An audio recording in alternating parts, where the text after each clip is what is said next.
What's going on, family? Welcome back to the channel. Today we're breaking down a complete ass whooping. The Georgia Bulldogs took immense belt, got beat by the St. Louis Billikens led by Coach Shirts, Robbie Avila, two of my friends, former Indiana State alum right here. So I love to see the St. Louis Billikens make it happen. It was a complete masterclass. I'm gonna break it down and show you exactly why Michigan should be afraid of this St. Louis Billikens team in the round of 32.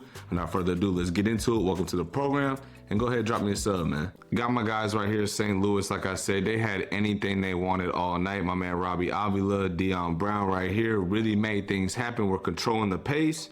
Already you see we're up 6-2. Like I said, my man Robbie right here. Okay, and the thing that really killed Georgia in this game was just how different the possessions were for St. Louis versus Georgia. Like, St. Louis was running great offense, great cuts, off screens, anything they wanted, they got. 3-point shots, offensive rebounds, that was perfect. Georgia was worried about isolation ball, jacking up 3-point shots, bad mid-range shots early in the clock, and that's why they got beat by about 30 points. Here we go. We got Robbie Avila setting the screen right here. Okay, comes down, nothing, we kick it, and look at this ball movement. We got Robbie Avila in a mismatch right here. We still don't find it, but he is in a mismatch. Zero should be seeing this. I don't know how he doesn't see this the whole time, but instead he's still asleep at the wheel. Robbie catches it, lay, easy work. Up 10-9 right now. Got the ball, 14 minutes left. And one thing, St. Louis really came into this tournament limping. 4-4 in their last 8 games, struggled to start games, but I really think they were just bored in the regular season. One, they were bored. They had played every team 2 times. They were coming into a 3rd time having to play Dayton, having to play George Washington, and sometimes that is tough.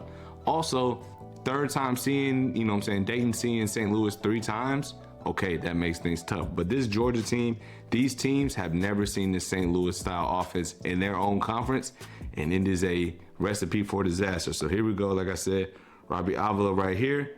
And if you're watching these games, if you watch St. Louis play and you're watching the basketball only, if you're only watching what Robbie Avila is doing, you're missing so much. He's here, but look what's happening. We're running split action right here. These two guys get confused. I'm telling you, if you're not used to this stuff, it goes so fast.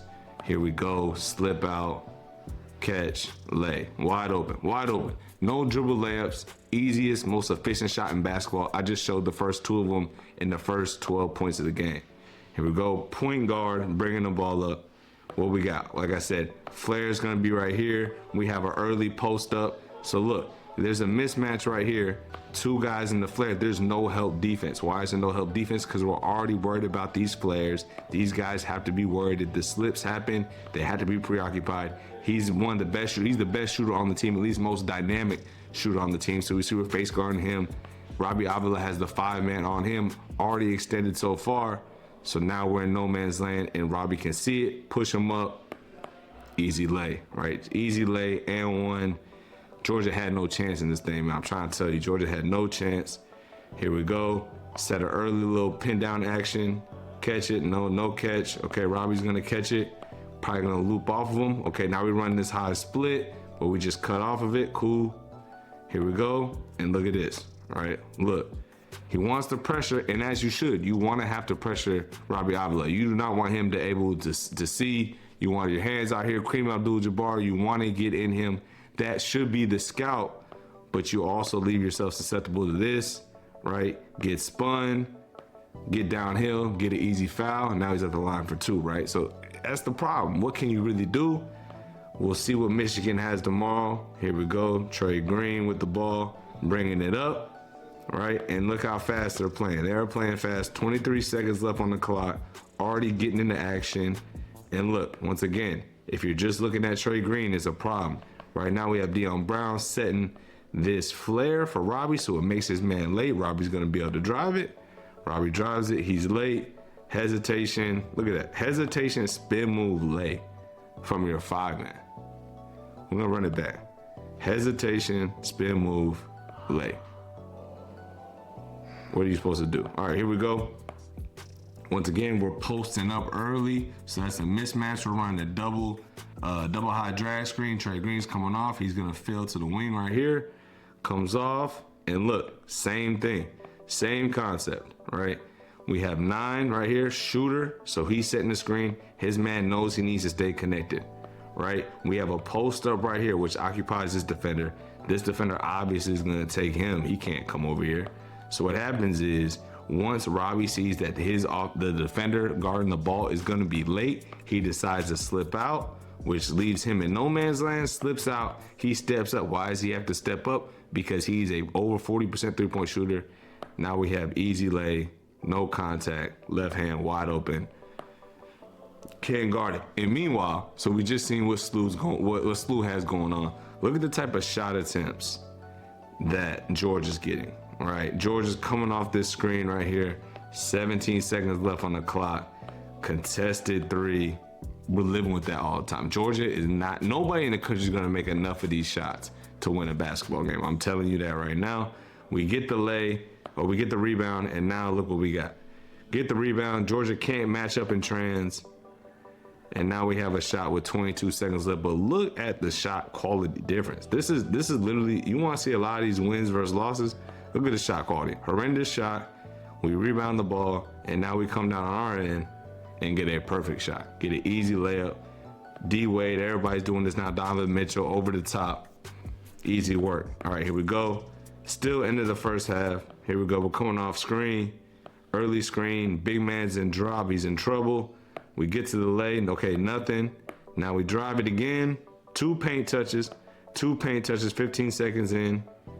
Okay, Georgia did good. They stopped 2 paint touches. We're feeling good. You had to feel good if you're Georgia if you do that. But guess what's going to happen? All right, so we're dribbling. Okay, we don't have nothing. Georgia's playing good defense. Up until this point, 10 seconds, good defense. Now, we catch it. We throw it to our 5-man in the corner. A lot of teams will want that, right? Our 5-man in the corner. He's not going to do nothing. 25 is a non-shooter. What does he do? Play automatic dribble up. 11's coming off. 11's coming off shooter. So 25 has to step up, kick down. 7's going to be late to absorb the 5-man and 1. What can you do? It's raps. Georgia, like I said, Georgia had no chance. It's rap city. All right, here we go. Once again, Georgia's offense. We just saw the prior position what St. Louis did, how they ran their offense. Let's see what Georgia does. Okay, dribble it off, pin down, that gets blown up. So now we're catching it right at half court. No paint touches yet. Come down, 13 seconds left. No paint touches. Rescreen, handle, pull up. You're not gonna win no games. You can't win no games like that. It's raps. All right, here we go. Second half. We only got 3 clips in this second half, and this 3 clips show you it is over. Here we go. So now we're shooting 18 seconds left, shooting a contested mid. Now we're out in transition. Trey Green's pushing it. What's pushing it do? It absorbs number 2 right here, the 5-man. So we kick it to the best passer on the team. He rips him. Backdoor layup, right? Once again, look at the shot quality. We have a backdoor layup against late help side from a guard versus a step back mid-range with 19 seconds left.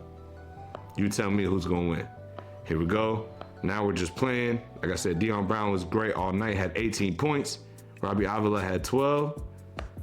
Dunkin' Donuts, right? This is the second defensive possession. Now let's see what the third one brings, okay? Come through, help side, smoke the layup, don't even hit rim. Them boys are out. Boys are out ahead, pitches ahead, maybe a little too far, but okay, we're gonna keep running offense. We're all ready, we're here. Kick, pick and roll, high pick and roll. And just get downhill, smoke the layup, but we get a putback. And that's that. Georgia had no chance in this game. Georgia had 0 chance. Let me know what you think in the comments, man. Do you think St. Louis can pull the upset against Michigan? If they play like this, if they are sharp, Josh Schertz can make it happen. He can make Elliot Cadeau uncomfortable. If Elliot Cadeau's not making shots, if Michigan gets a little tight, I don't want to say it because I picked Michigan to win my championship, but Michigan could be in trouble, man. Let me know what you think in the comments. Drop me a sub, and I appreciate you for tapping in with me. I'm going to catch y'all in the next one.